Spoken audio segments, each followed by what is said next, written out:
Nesta casa costumavam acontecer várias coisas sem explicação, e lembro deste, como um dos mais desagradáveis, pois o mesmo pôs à prova, e tem posto até hoje, muitas das crenças que acumulei até aqui.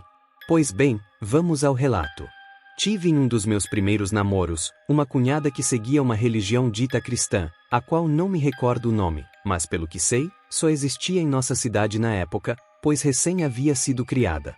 Pelo que me recordo, esta seita cristã era uma salada de dogmas e ensinamentos.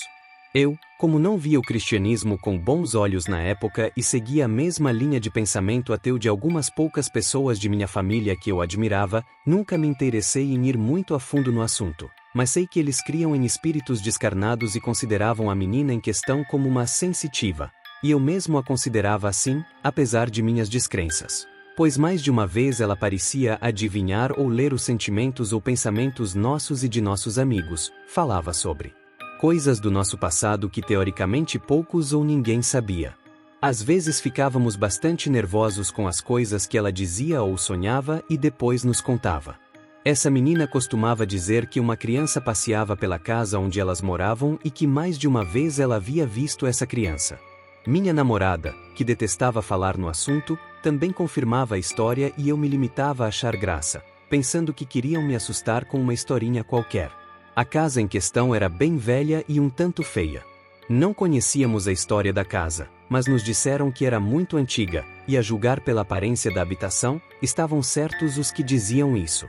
Em uma tarde de chuva torrencial, ficamos somente eu e minha ex-namorada cuidando da casa citada, já que meu ex-sogro faria a segurança de uma festa e minha sogra, que trabalhava em mercado, ficava até tarde. Como costuma acontecer no inverno aqui no sul, pouco depois das 18 horas a escuridão já era grande, aumentada pelas nuvens do temporal, que haviam deixado o dia todo com uma aparência de noite. Como a imagem da TV estava péssima por causa da chuva, resolvemos ficar lendo no quarto, jogados na cama, somente com a vidraça abaixada, por onde às vezes os flashes dos relâmpagos entravam e podíamos ver a chuva forte caindo sem parar. Tínhamos um abajur fraco ligado ao nosso lado, e os cantos do quarto estavam em sombras, já que ler era só uma desculpa esfarrapada caso alguém chegasse de repente, pois o livro mesmo estava jogado nos pés da cama. Quando ouvimos o barulho de alguém abrindo o portãozinho de ferro lá na rua, olhei rápido em direção ao livro e levei a mão a ele, para preparar o álibi, e tomei um susto enorme. Pude ver em um dos cantos do quarto, com clareza, algo como uma pessoa, de estatura baixa, dando um passo para trás e escondendo-se num dos cantos escuros do quarto, no vão entre a parede e o roupeiro. Dei um pulo e com um tapa acendi a luz que, ao contrário do abajur, clareou o quarto todo, inclusive aquele canto, onde não havia pessoa alguma. Tive um mal-estar enorme naquela noite, acho que pelo susto, mas não comentei nada para ninguém, e minha ex também não me fez mais muitas perguntas sobre o meu susto quando expliquei o que havia visto. Minha cunhada costumava dizer que às vezes acordava com aquela criança observando.